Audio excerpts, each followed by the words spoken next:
Queridos casais do ECC da nossa paróquia de Nossa Senhora de Fátima, mais uma vez estou aqui, hoje da sacristia da nossa matriz, com muita alegria, aos pés de Nosso Senhor crucificado, que é o amor de nossa vida.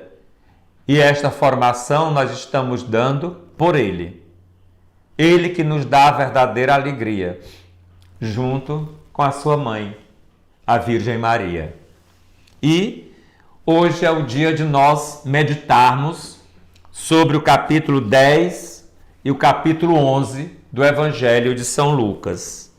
O capítulo 10 já inicia com um texto muito importante para a nossa vida missionária, porque depois que Jesus escolheu os 12, a quem ele chamou de apóstolos, porque tiveram a experiência dele ressuscitado, ele também envia 72 discípulos a evangelizar lugares aonde ele iria. Portanto, são precursores de Jesus, como João Batista e como nós, que anunciamos a volta de Jesus Cristo.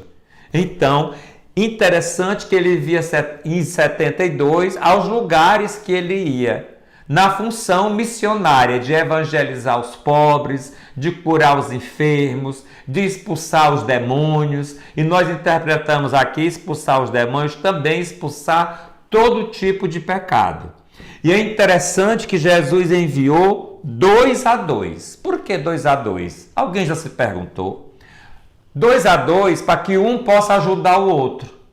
Porque se não der certo, se possa conversar como fazer certa a missão. E se der certo, os 2 receberão a recompensa. É a caridade fraterna. Por isso que Jesus enviou 2 a 2, para ver a caridade fraterna. E quando eles voltaram alegres, dizendo que até a natureza e os demônios obedeciam a eles em nome de Jesus. Ainda nesse capítulo, nós temos aquela parábola do bom samaritano, que é tão importante para a nossa vida. Ela parte de uma pergunta que se faz a Jesus. Um doutor da lei pergunta a Jesus: Mestre, o que devo fazer para ter a vida eterna? Jesus diz: ama ao Deus de todo o coração, de toda a alma, de todo o entendimento, de todo o ser, e ao próximo. E ele diz que já faz isso e que ele respondeu bem. Mas aí ele perguntou a Jesus: quem é meu próximo? Aí Jesus contou essa parábola do bom samaritano. Aquele homem que foi assaltado, como hoje tantos são assaltados. Como hoje tantos estão na rua dormindo cobertos com papelões. Então, ele foi assaltado e ficou quase morto, cheio de feridas. Passou por perto um levita e nem deu atenção. Passou por perto um sacerdote, imaginem, nem deu atenção. E o terceiro foi um samaritano, aquele que era tido como excluído do grupo dos judeus, como pessoa de segunda classe.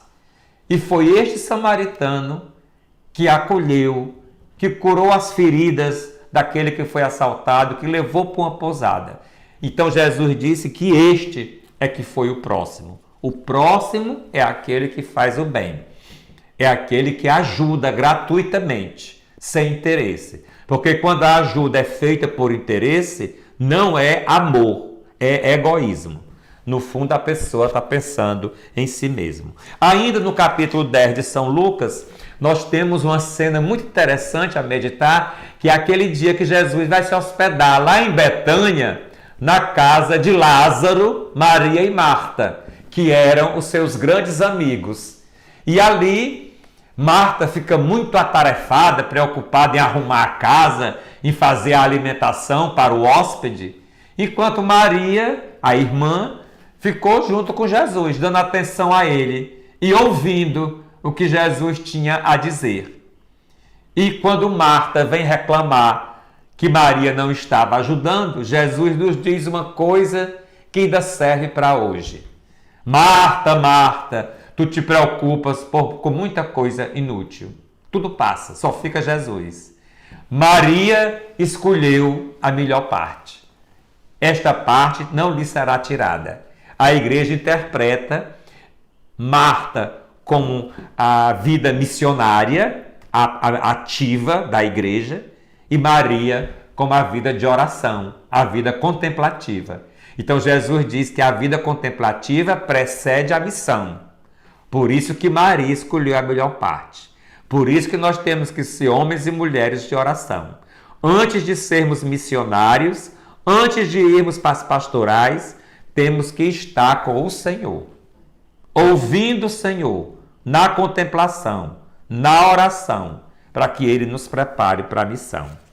E no capítulo 11, para concluir, o capítulo 11 inicia com o Pai Nosso, né? Jesus ensinando o Pai Nosso, a única oração que Jesus ensinou em voz alta, a pedido dos discípulos. Ele fez uma beracá também em voz alta, quando ele diz: eu te louvo, ó Pai, porque escondeste essas coisas aos sábios e entendis e revelaste aos pequeninos, aos humildes. Os mistérios do reino somente os humildes entendem.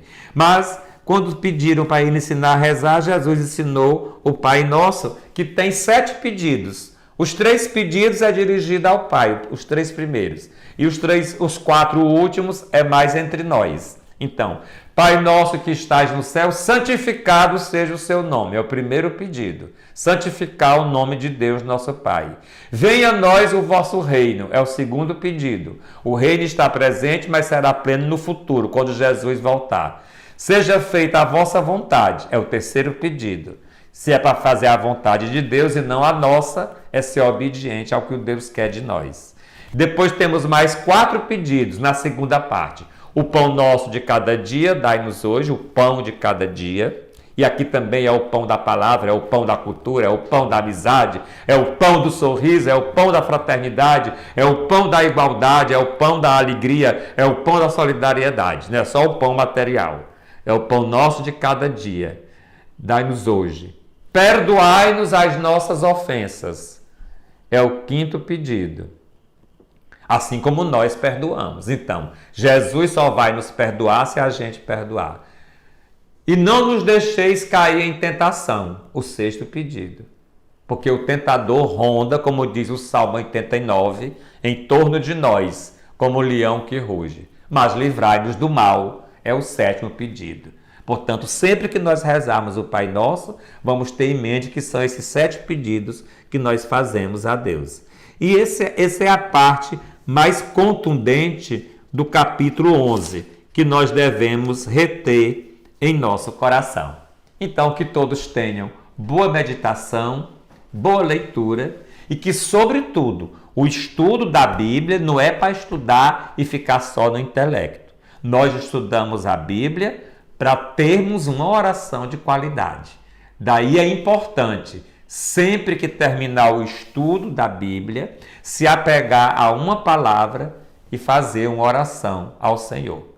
É isto que a gente deseja aos nossos casais do ECC e a todos os cristãos que estão vendo e ouvindo agora esta minha mensagem do YouTube. E também é interessante a gente se apegar mais à profundidade do Espírito do que à lei. O capítulo 11 vai concluir com isto. Jesus vai censurar os fariseus, porque eles eram hipócritas. Jesus vai dizer: ai de vós, fariseus, que gostais das primeiras cadeiras nas sinagogas e na saudação das praças. E Jesus diz que são os humildes que serão exaltados. Jesus também diz: quando for convidado para uma festa, escolhe o último lugar. É sempre o último lugar que nós queremos, porque ele, sendo Deus, também se fez humilde, se humilhou, se fez um de nós, foi obediente ao Pai, como nós também devemos ser obedientes a ele. Então os fariseus eram hipócritas por isso, porque eles pregavam para os outros, mas não davam exemplo. E Jesus aqui usa uma linguagem dura, inclusive chamando o fariseu de sepulcros caiados. Sepulcro caiado é muito lindo por fora e muito podre por dentro. Então, nós devemos também pedir, nesse estudo do final do capítulo 11 de São Lucas, para nossas atitudes nunca serem farisaicas, mas serem sempre atitudes amorosas, de humildade, de escolha do último lugar, de obediência à vontade de Deus. O Senhor vos abençoe, em nome do Pai, do Filho e do Espírito Santo, e lembramos a todos o CCC, que eu sempre lembro. O YouTube de Dom Bruno acaba com o CCC. E o que é o CCC? É você comentar, compartilhar e curtir, na ordem cronológica. Curtir, comentar e compartilhar. Fiquem com Deus.